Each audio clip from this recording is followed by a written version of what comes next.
Morning rush feels like a race, but I own this time. So paano nga ba ang pag-fulfill ng personalized na zipper glass? Pwede ninyong gawin itong strategy na ginagawa ko. So sa module na ito, ang tinuturo ko ay pag-edit ng inyong personalized item sa Canva. Tapos sa Printify, yun naman ang ginagamit ko na printing provider. So, ang gagawin ninyo ay i-open ninyo sa isang window yung inyong Etsy order para makita ninyo kung ano yung in-order ni customer. Tapos, sa isang window naman ay i-open ninyo yung inyong Canva kasi doon kayo mag-i-edit ng design. Tapos, sa pangatlong window ay i-open naman ninyo yung inyong Printify kasi syempre, doon natin gagawin yung template at doon natin gagawin yung order natin sa Printify. At doon natin isa-submit yung ating order ni customer sa loob ng Printify. So remember, yung order natin sa Etsy ay nakasync na yun kay Printify. So kapag may order si customer, ay magre-reflect yung order ni customer sa Printify within 2 hours. So hindi nyo pa yan nakikita within 2 minutes. So for example, kaka-order lang ni customer kanina 5 minutes ago sa Etsy ninyo. Tapos pagtingin ninyo sa Printify, wala doon. Huwag kayong mag-alala kasi ganoon talaga, hindi agad makakasync or hindi agad magre-reflect sa Printify account niyo yung order ni Etsy kasi bini-verify pa ni Etsy yung payment ni customer. So after 2 hours, at saka nyo pa makikita doon sa Printify. Minsan naman, madalang lang na nangyari din sa akin na after 24 hours bago nag-reflect. So, kapag wala kayong nakita within 2 hours, okay lang maghintay pa kayo ng another maybe after 5 hours. And then maybe after 12 hours. Maximum of 24 hours. Pag wala pa talaga ay yung order nyo doon sa Printify, ay mag-reach out na kayo kay Printify Customer Support. Now, kung halimbawa within 2 hours ay wala pa doon sa orders ninyo sa Printify, pwede nyo i-check dun sa others, yung other order. Kasi baka mamaya, doon napunta yung order ninyo. Okay? Ngayon, kung doon napunta yung inyong order sa Etsy at hindi doon sa Printify orders, okay? Kasi merong dalawang klase ng order sa loob ni Printify. Lahat ng order natin sa Etsy ay napupunta lahat yon sa Printify. So, kahit na yung mga hindi Printify products, na product natin sa Etsy ay nasa-sync doon sa Printify account natin. So, lahat ng order natin sa Etsy, kahit print on demand ba yan, or kahit hindi print on demand, or halimbawa, nagbebenta rin kayo ng digital product na downloadable, actually, makikita nyo rin yan sa loob ni Printify. Kasi hindi niya na-filter. For some reason, hindi na-filter ni Printify yung Printify orders lang. Okay? So, lahat ng mga hindi Printify orders, nandun din sa loob ng Printify under other orders na folder. Okay? So, huwag kayong malilito bakit merong other orders sa Printify na hindi naman Printify. So, ganun talaga. Huwag nyo lang pansinin yun. But, ang sinasabi ko lang just in case na hindi nyo makita sa Printify orders ninyo yung customer order, i-double check niyo baka napunta doon sa other order folder. Sa screen niyo nakikita niyo medyo magulo siya pero masasanay din kayo. So, meron akong 4 na window na nakabukas dito sa upper left. Ito yung Etsy listing nung nabenta. Okay, remember? Pinapakita ko sa inyo kung paano mag-fulfill ng personalized order. So, ito yung listing kung saan ito yung nabenta. Tapos ito sa baba, ito naman yung order mismo nung customer. Ino-open ko yan. Bakit? Para makita ko yung details, yung personalization details nung customer. Tapos ito naman, dito sa upper right, ito yung Printify kung saan ako magde-design ng product. Dito naman sa lower right, ito yung Canva kung saan ko i-design yung design para dito sa ating product. So, since personalized siya, dito ko muna siya ini-edit sa Canva and then bago ko siya i-import sa loob ng Printify. So, kailangan naka-open talaga yung 4 na yan. Okay, ngayon kung meron kayong dalawang monitor or tatlong monitor, mas maganda para yung isang monitor nyo para sa Canva, tapos yung isang monitor, or let's say kung may dalawang monitor kayo, yung dalawang monitor na yon, merong window for Canva at may window for Printify. Tapos yung pangalawang monitor ninyo ay isang window for the Etsy, yung dalawang Etsy listing. So isang window para dun sa Etsy listing na binili ni customer, at yung isang window ninyo ay yung personalization details na binigay sa inyo ni customer. So anong dahilan? Bakit kailangan nakabukas yung Etsy listing na binili ni customer? Kasi para makita ko mismo yung gagayahin ko. Kasi yung nandito sa picture, okay, ito yung gagayahin ko. So kung ganito kalaki, yung halimbawa, ito yung binili. Di ba ito yung binili August? Di ba ito yung binili niya August? So kung susundan niyo yung aking cursor, dito sa baba, personalization, Jana, at saka August. So ilagay ko daw yung pangalan ni Jana at yung bird flower is yung bird flower for August. So ito yung gagayahin ko na pagkakagawa ko ng design for August.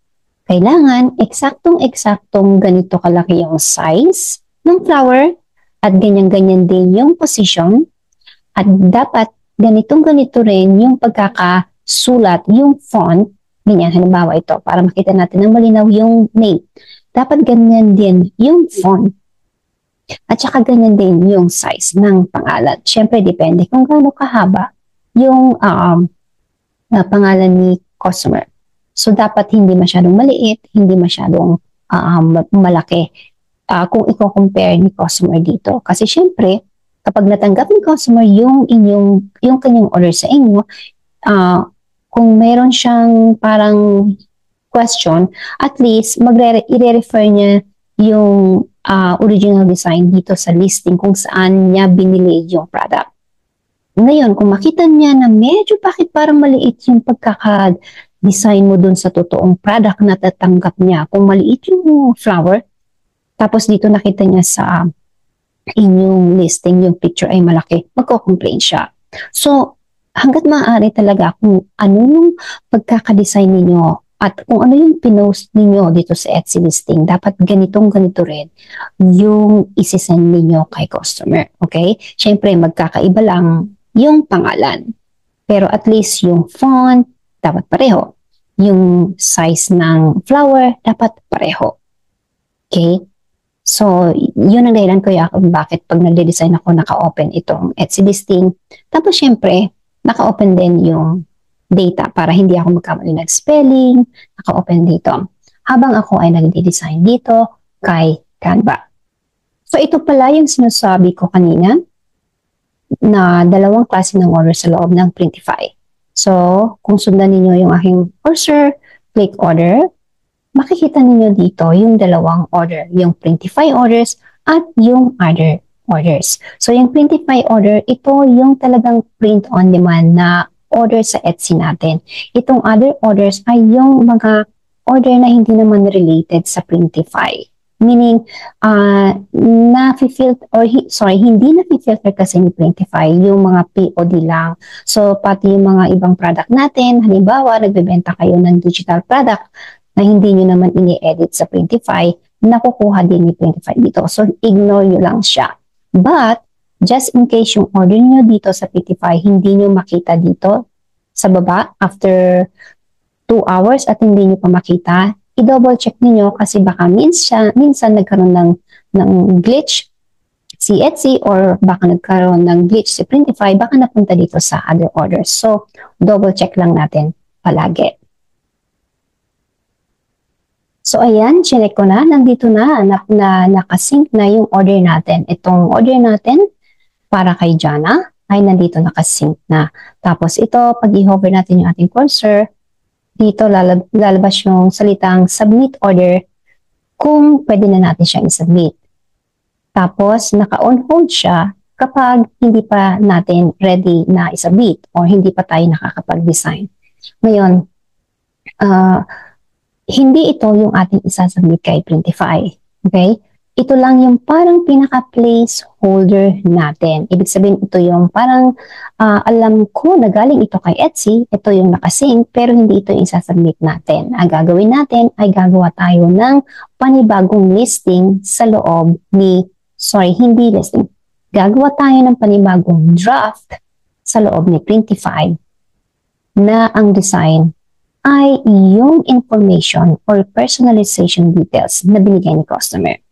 So since itong listing na ito na binili ni customer ay iba yung design, ibig sabihin hindi ito yung sasubmit natin. Kasi pag ito yung sinubmit mo, yung kung ano yung nakadesign dyan sa draft dito sa placeholder na to, yun yung matatanggap ni customer.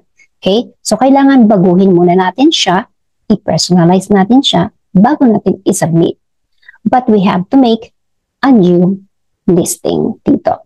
Say, kung pupunta tayo dito sa left side, punta tayo sa My Products. Sa My Products, ito yung mga parang pinaka-main shop natin sa Printify. So lahat ng dinesign natin na isinink natin kay Etsy, nandito sa loob ng My Products. So pwede natin i-copy yung maghanap tayo dito ng zipper glass. So, since ang order natin ay zipper glass, pwede natin i-click to, tapos i-copy natin. So, gumawa na ako ng copy. Ito. So, kakopy ko yan. Tapos, itong copy na ito, yung i-customize ko at isasubmit kay Printify. So, edit design. Tapos, since meron na akong mga nagawa dati pa na mga bird flower, meron na ako dito sa library. Kung kiklik niyo yung My Library, nandito na yung iba-ibang design na ginawa ko, nakasave na dito. So, kung natatandaan niyo, lahat ng mga gagamitin ninyong graphics na dinesign niyo or na in-import niyo sa Printify, automatic masisave yan dito sa My Library ni Printify. Okay? Okay, nandito yung ibang mga ginawa ko. Para kapag halimbawa, gagawa kayong design na katulad nitong mga nagawa nyo na at least hindi nyo na siya kukunin from Canva, pero pwede nyo na agad siyang kunin dito sa My Library ninyo. So, hanapin ko lang itong flower na ito kasi ito yung bird flower ng August. Remember? August daw yung gusto ni customer na bird flower. So, ito yung tinatawag na poppy flower. P-O-P-P-Y, yan yung bird flower. August, hanapin ko dito. So, yun, meron ako. So, ang gagawin ko ay tatanggalin ko ito. So, ganito pala. Pwedeng tanggalin ko ito manually. Pwede kong tanggalin yan. Tapos, i-add ko lang to. I-add ko siya. Tapos, gayahin ko lang yung pagkaka-position nitong flower dito. So, yun yung isa sa dahilan kaya kailangan open itong Etsy listing ko dito sa Printify habang ako ay nag-design kasi kailangan pareho talaga yung pagkakaposition. So, di ba, ang original nito nakaganyan. So, gagayahin ko yung nandito sa left.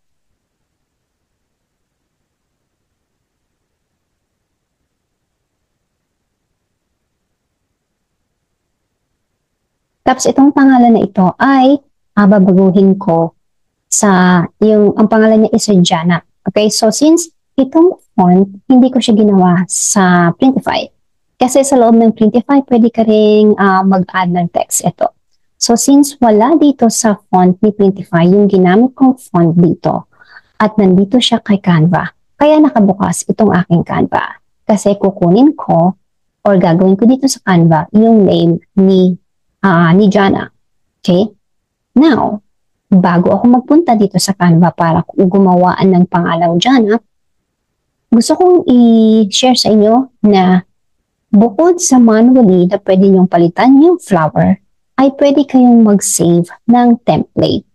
Ibig sabihin, ng template, meron nang nakasave na ganitong flower at may pangalan na kapag every time na may o-order sa inyo nung ganitong flower talaga, i-open nyo lang yung template nyo dito. So, kung i-open nyo yung may template, yan.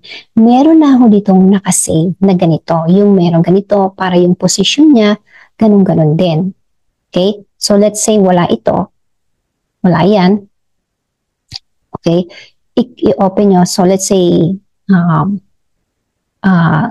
okay, so let's say nandito kayo. Tapos naalala nyo, meron kayong template pala nung ganitong flower, punta lang kayo sa My Template. Tapos i-click nyo yan. Ngayon, ang problema kay Printify, maliit. Hindi niya nasasave yung eksaktong size. So, ang gagawin natin is, pero at least, nandito na yung flower, tapos nandito na rin yung text. Ang papalitan lang natin dito is yung text, pero yung flower nandito na. At yung position niya, nandito na rin, naka-sideways siya. Ang gagawin nyo na lang is i-adjust natin yung size. Yan, i-adjust lang natin yung size. Tapos itong text, i-delete natin yan. At least, hindi na natin siya yung i-adjust sideways. Kasi di ba ang original position ni flower is naka-straight. Ito, isa lang, nakasave tayo ng isang step. Instead of step 1, isa-sideways natin yung flower, and then step 2, i-adjust natin yung size. Di ba? Yun yung sa manual. Pero kapag meron tayong template, isang step na lang ang gagawin natin. I-resize na lang natin to. Okay, ganyan. So, eyeball nyo lang. Ganyan. Yan. So, make sure nasa gitna nitong ating rectangle, itong ating flower. And then, kung gusto niyo makita kung pareho nito, punta lang kayo sa preview. Tapos, hanapin niyo dito yung kapareho nitong mock-up na ginawa ko, which is, ayan, nakikita niyo naman kahit iba yung mock-up nito, at least nakita niyo na parang pareho lang yung size ng flower, di ba? Medyo malapit siya sa top. I think this is perfect. Okay, tapos nakikita ko yung buds dito. Yan, so kulang na lang siya ng pangalan. Tapos i-check nyo pa dun sa iba pang mock-up. Ayan, nakita natin na medyo pareho naman siya. Hawig na nitong ating listing. Naka-crooked lang itong aking mock-up kasi inedit ko siya. Medyo i-adjust ko siya na parang naka-sideways sa right side. So, galing itong mock-up ko dito sa mock-up ni Printify. So, yeah, I'm happy with the size. Kung happy na kayo sa size ni flower, then, pwedeng balik kayo dito sa edit. Then, idagdag natin yung text. Kunin natin dito. So, maganda rin na sa loob ng Canva ay nakasave yung, meron kayong folder dapat na merong mga pangalan na rin nitong ginagamit yung font dito sa inyong listing na ito. So, ang ibig sabihin, gawa kayo ng folder, ano ba, o zipper glass. Ngayon, dito sa Canva, kukunin natin yung pangalan. Dito natin gagawin sa Canva yung pangalan ni Jana. Yung Jana, kasi wala nga dito sa Printify. So, ang maganda, dapat meron din kayong folder sa loob ng Canva ng template ng either fonts or ng graphics ninyo na gagamitin ninyo sa Printify para mabilis ang inyong process. I-save ninyo yung folder para sa zipper glass, i-save ninyo yung folder ninyo para sa coffee mug or para sa sweatshirt. So kung ano yung POD or print on demand product na ibibenta ninyo, gumawa kayo ng yung mga designs ninyo, i-save ninyo sa isang folder sa loob ng Canva. So, katulad nito, pinangalanan ko itong aking folder sa zipper glass na ito, zipper glass bird flower. So, pag open ko yan, nandito na lahat yung aking kailangan. So, nandito yung font, nandito yung iba-ibang mga ginamit ko dun sa aking mockups. It's listing ko, hindi ko siya binura para madali ko siyang gamitin at palitan. Tapos, nakasave din dito sa folder na ito yung mga bird flower na kakailanganin ko. So, ito yung mga bird flowers. Merong set A at set B. Kasi merong dalawang bird flower ang bawat month. Okay? So, since ang pinili niya ni customer ay itong puppy. Hindi ko na kailangan siyang i-import from Canva kasi nga, di ba, nandito na sa library yung mga bird flower. So, click ko yung text, palitan ko ng Jana. Yan. So, pwede ko naman i-adjust yung size dito sa 0.5. So, share ko lang siya. So, ang share ko lang, syempre, o isa-save ko lang is yung Jana. Hindi ko isa-save yung iba dito. So be careful kapag nasa-save kayo, no? Tapos downloads, tapos as a PNG para walang background, no? Tapos i-click din natin yung transparent background. And then make sure, since meron tayong 23 pages dito, no? Huwag niyong i-download agad. Make sure na i-uncheck niyo yung iba. So i-uncheck ko yung all pages, then i-check ko lang yung current page na Jana, or kung ano man yung page. So nasa page 1 naman itong ating ano, so pwedeng current page or kung ano yung page na gusto mo i-download. So be very careful. So current page, ibig sabihin ng current page kung saan kung ano yung nakikita mo sa screen mo dito, yun yung current page. Okay, so naka-check isa lang and then done. Okay, then ayan nakalagay dito page 1, current page, then download. Then kapag na-save na o na-download na sa aking desktop, yung bird flower na yon o yung text na yon ay papalitan ko ng pangalan na Jana. Okay, so it's not double N, it's only single N. So double check natin, make sure na yung spelling natin dito ay pareho. Then save. Tapos i-import natin siya sa Printify. Kunin natin, upload, my device. Tapos ito na. Ayan na, nandito na yung ating pangalan. Ayusin na lang natin. So nakita natin dito. Tingnan ko yung iba pang name. Make sure. Yan.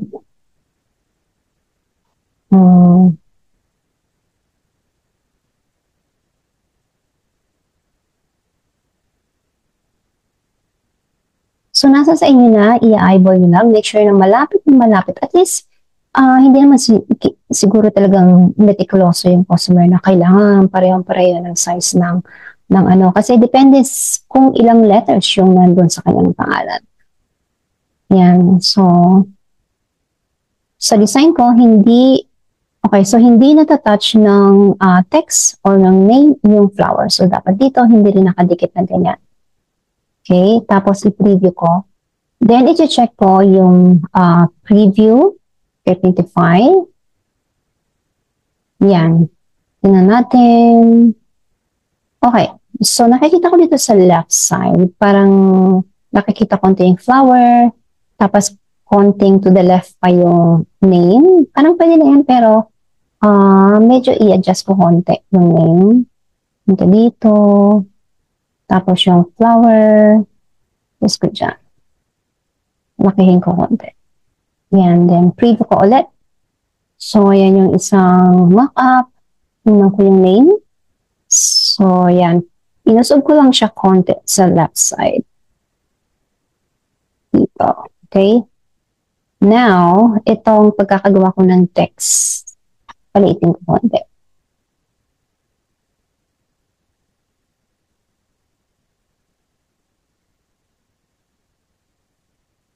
Okay, I think,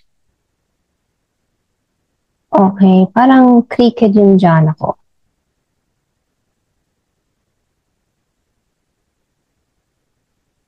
Layo natin siya konti, kaya. Just preview. Tapos, ayan.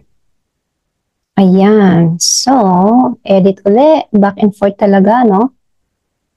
Parang dumikit naman siya kay flower. Kunti pa.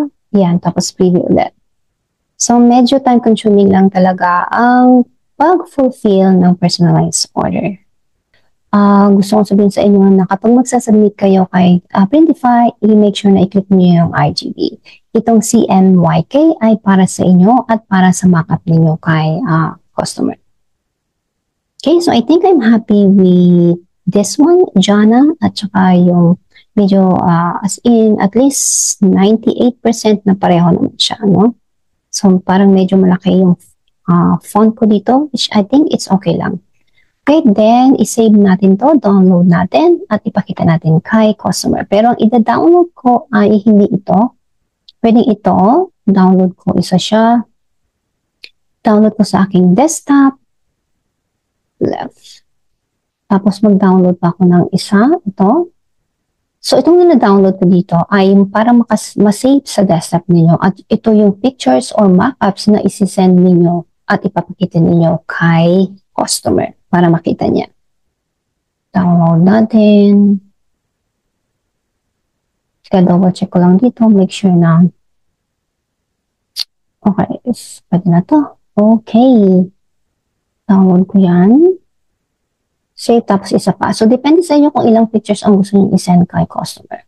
Pag mag-send pala kayo ng backups for approval sa mga customers niyo, kailangan i-click niyo itong CMYK bago nyo i-download. Okay? Huwag nyo i-click tong RGB kasi ano ba ang difference niyan? I-explain ko sa ibang video. So, isa ko pang isi-save ito. So, meron akong 4 na pinili. So, isa ring step na ginagawa ko kapag personalized, lalo na kapag maramihan na ginagawa kong pag mga orders sa personalized, ay gumagawa ko ng folder sa bawat customer. So, gagawa ko ng folder para kay Jana.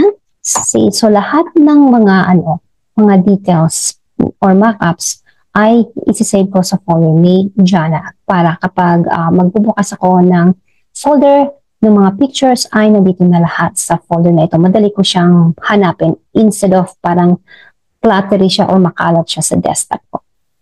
Once nakagawa na kayo ng mockup sa loob ng Printify at na-download nyo na at ready nyo na itong i-send kay customer, ay syempre punta tayo sa ating Etsy order sa loob ng Shop Manager. Then, i-message siya si customer. So, nandito, itong envelope, click message. Then, lalabas itong message window. So, kapag nag-message tayo, palagi kong sinasabi na lagi natin i-address yung first name ni customer. So, ito ay Kaiset. Hindi ko alam paano i-pronounce yan, but let's Kaiset. Sabihin natin, here are the mock-up photos for your order. Please double check and let me know if there's any corrections. Okay, so here are the mock-up photos for your order. Please double check and let me know if there's any corrections.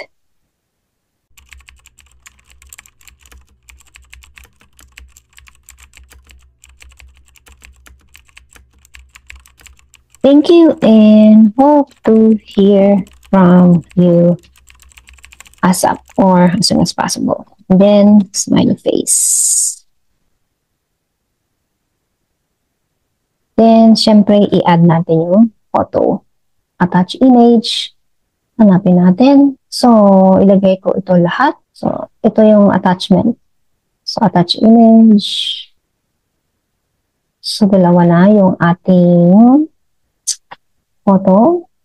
Tapos, make sure na double check niyo yung photos na inyong isi-send kay customer. Kasi once na i-send niyo na yung photos sa loob ng Printify, ay hindi nyo na yun ma-delete. So, hindi katulad yan ng Facebook Messenger na pwede nyo pang ma-delete yung mga message o yung photo na na-i-send niyo sa Messenger. Sa Etsy, once na i-send nyo na, kita na agad ni customer yon at hindi nyo na siya pwedeng ma-retract. Being friendly tayo. Hi, Kaiset. Here are the mock-up photos for your order.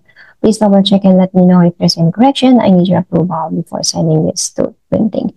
Thank you and hope to hear from you. Yan, so meron na akong 3 mockups, tapos hit send. Pwede nyo siyang maklik. So, clickable yung photo na isi-send niyo kay customer. Pwede nyo maklik para ma-zoom niyo.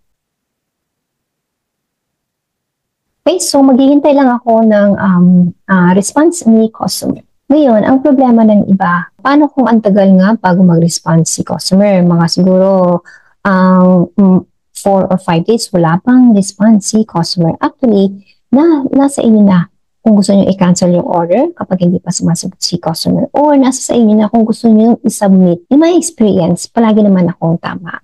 Okay?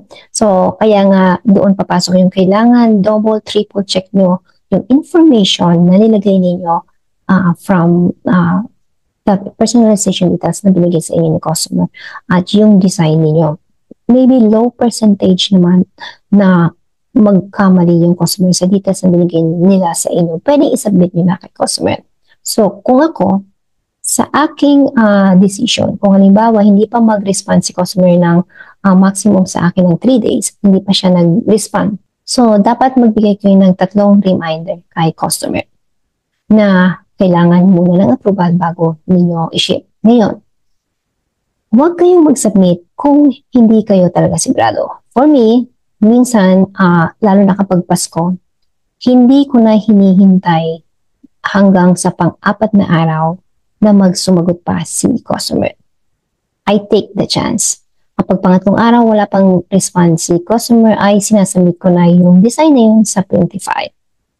Lalo na kung alam ko naman sa instinct ko na wala akong mali at walang mali yung customer. At sa buong experience ko sa print-on-demand business, wala pa naman talagang nagkakamali. So, nasa inyo yan.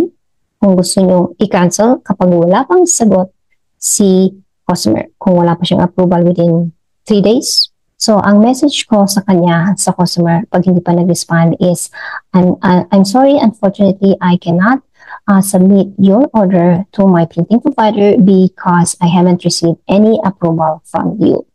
If you want to proceed with this order, please order it again or reach out to me. Yung mga ganon. So, kahit napaka-simple lang na message, at least, hindi ma-surprise si customer na, uy, bakit na-cancel yung order ko? Please, makita niyo may message kayo at ano naman, na hindi naman nyo kasalanan as a seller kasi nag-reach out kayo sa kanila ng 3 messages bago nyo i-cancel. Okay? Tapos, meron namang ibang mga customer na mag-approach sa inyo at o-order sila ulit. Okay? So, yun lang. Share ko lang sa inyo yung experience ko na yun. At sa experience ko naman, wala pa namang customer yung nagre-reklamo nung kinancel ko yung order nila. At most of them ay nag-order ulit at nag-approach. So, basta be professional lang kayo sa paggawa ng inyong message. Kung hindi kayo confident sa inyong mga spelling or sa inyong grammar, gumamit kayo ng ChatGPT sa paggawa ng inyong message. Okay, so ayan, double check natin ulit bago kayo mag-log out sa inyong Etsy. Double check nyo yung message nyo, make sure na tama yung pagkakasabi ninyo. Yan. Kung mali, syempre mag-message kayo ulit at lagyan nyo ng correction. Tapos, check nyo yung picture na sinend nyo. Yan, okay naman. Tapos yung isa, check natin, make sure na yung markup na sinend natin ay tama. So, okay naman, masaya na ako done. Then, all you have to do is wait for the response ni customer.